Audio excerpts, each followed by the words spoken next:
শুনেন অপু বিশ্বাস দিদি, আপনার যা ইচ্ছা যেমন ইচ্ছা করবেন আর আপনাকে কেউ কিছু বলবে না।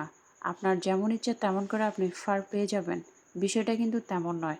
আপনি পাবলিক প্লেসে অপমানজনক কথা শুনবেন বলে আমাদের ইসলাম ধর্মের বোরকা ইউজ করে নিজেকে আবৃত করতেছেন। কিন্তু বিভিন্ন শোতে গিয়ে আপনি বলতেছেন, আমি হিন্দু ছিলাম, হিন্দু আছি, আমাকে যেন মৃত্যুর পরে হিন্দু ধর্মে যা করা হয় তাই যেন করা হয়। তা দিদি, আপনি হিন্দু ধর্মে যা ইচ্ছে তাই করতে পারেন, কিন্তু আমাদের মুসলিম ধর্ম নিয়ে আপনি ফাইজলামি করবেন না। আপনি 2014 সাল থেকে আপনার এই ফাইজলামিগুলো দেখতেছি। কখনো মুসলিম কখনো হিন্দু, মানে দুই ধর্ম নিয়ে আপনি তামাশা শুরু করেছেন। আপনাদের ধর্মে আপনি যা ইচ্ছা তাই করতেছেন, কিন্তু আপনাদের ধর্মের মানুষেরা আপনার এসব নিয়ে কোনো কথা বলছে না। কিন্তু আমাদের ধর্ম নিয়ে আপনি কেন টানাটানি করতেছেন? ইসলাম ধর্মের পর্দা নিয়ে কেন আপনি তামাশা শুরু করেছেন? আপনাকে কে দিয়েছে এই অধিকার ইসলাম নিয়ে তামাশা করার জন্য? আপনার মুসলিম ভক্ত যারা আছে তারা যদি একটুও ধর্ম সম্পর্কে অবগত হইতো, তাহলে আপনার এই তামাশা তারা কখনোই সাপোর্ট করতো না।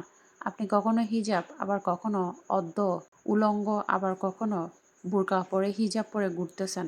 এসব কি? আপনি কি ভাবতেছেন যে আপনার অনেক মুসলিম ভক্ত আছে তারা হয়তো এসব মেনে নিবে ভালোভাবে?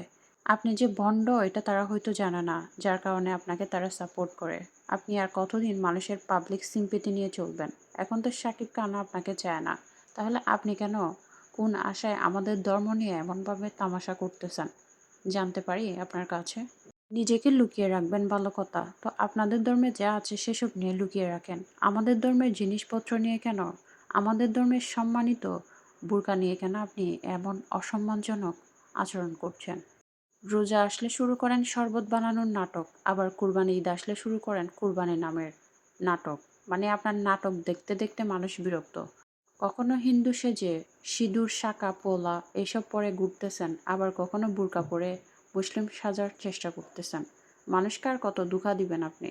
আপনার মার্কেট ভ্যালু নাই ভালো কথা, আপনি ঘরে বসে থাকেন, আপনার যা কাজ তাই করেন। আপনি ধর্ম নিয়ে কেন সবসময় টানাটানি করেন? কখনো ইসলাম ধর্মের, কখনো হিন্দু ধর্মের। এসব করে আপনি কি পান?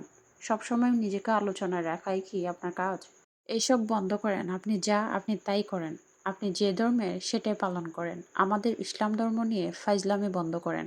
এখন তো পাবলিক প্লেসে বকা শুনতেছেন, কয়দিন পরে কি হবে সেটা নিশ্চয়ই ভালোভাবে বুঝতে পারতেছেন।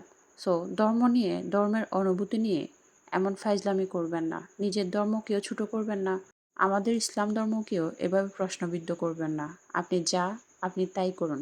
অন্যের কোনো ধর্ম নিয়ে এভাবে রসিকতা করবেন না। ছেলেকে উল্টাপাল্টা দোয়া দরুদ সূরা পড়াইতেছেন, আবার নিজে অশুদ্ধ করে সালাম দিচ্ছেন। এসব দিয়ে কি বুঝেন আপনি? আপনি ধার্মিক? আপনি ইসলাম ধর্ম পালন করেন, আপনি কখনো নামাজ পড়েন, আপনি কখনো আপনার ধর্মের যা কাজ সেটা করেন, সেটাই বুঝাচ্ছেন? মানে আপনি সার্বজনীন ধর্ম পালন করবেন? জি না, এটা বাংলাদেশ। বুঝতে হবে আপনাকে। এটা আপনি আপনার ভারত কিংবা কলকাতা পাননি যে যা ইচ্ছা যেমন ইচ্ছা করবেন। আর আপনি গরিবের গড়ি খানও না। আপনি গরিখান হিসেবে নিজেকে উপস্থাপন করতে চাইলে বাংলাদেশের মানুষ সেটা মানবে না। এটা মনে রাখবেন।